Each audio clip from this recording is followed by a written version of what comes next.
Osteogenesis imperfecta, a genetic disorder. So, what is osteogenesis imperfecta? Well, OI is a genetic disorder that mainly affects the bones. There are 8 different types. OI literally means imperfect bone formation. It causes bones to break easily, sometimes from no cause at all. Fractures are common and can even occur in fetuses in really severe cases. What is physically different on a chromosomal level, and why and how does this change occur? In most cases, there's an autosomal dominant pattern of inheritance. One copy of the altered gene in each cell is enough to cause OI. People with type 1 or type 4 inherit the mutation from a parent. Most infants with severe forms, so type 2 and type 3, have no history of it in their family, and is caused by sporadic mutations in genes. It's less common that there's an autosomal recessive pattern of inheritance, but that means that 2 copies of the gene in each cell are altered. Parents of a child with an autosomal recessive disorder aren't affected, but each carry 1 copy of the altered gene. Some cases of type 3 are recessive and result from mutations in other genes. Can OI be detected prenatally? Luckily, OI can be detected through an ultrasound, something that examines the fetal skeleton. They're not only non-invasive and low risk, but are helpful for diagnosing more severe types, so type 2 at 16 weeks and type 3 at 18 weeks. It can also be detected through an amniocentesis, something that analyzes amniocytes, cells that shed into the amniotic fluid. It searches for the genetic mutation that causes OI, however, there is a risk of miscarriage. There's another test called chorionic villus sampling, or better known as CVS. It analyzes the placental cells for the mutation that causes OI, but CVS as well carries a risk of miscarriage.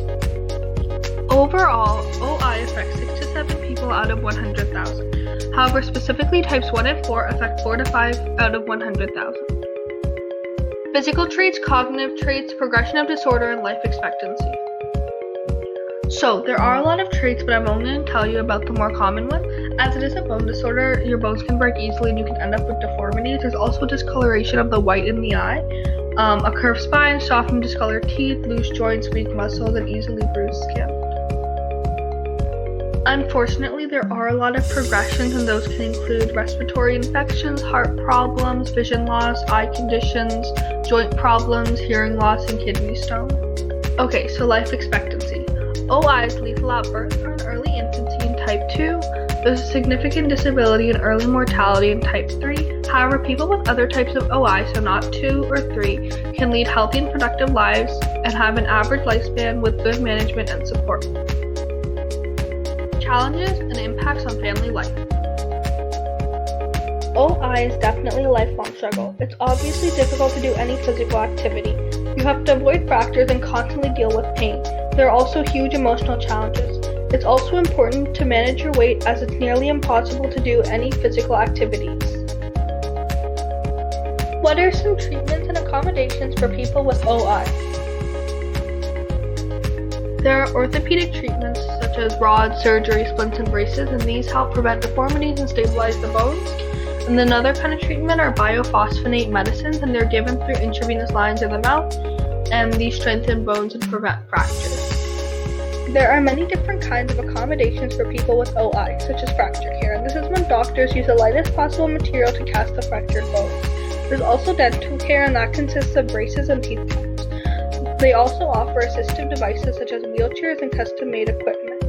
The Osteogenesis Imperfecta Foundation is an organization that supports OI.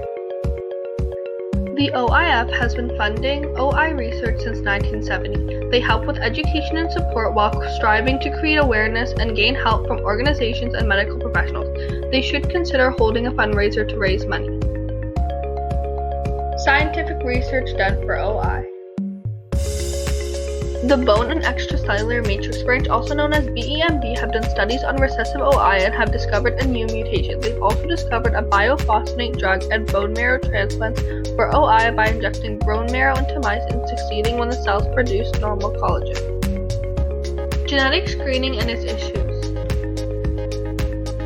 Genetic tests for OI are required if there's been a previously affected pregnancy or if one of the parents has OI. In either case, you get either an ultrasound, an amniocentesis, or a CVS. The results would raise ethical questions about the accuracy of the test, the type of OI, and the prediction of survival and fetal development. That's all. Hope you learned something about OI.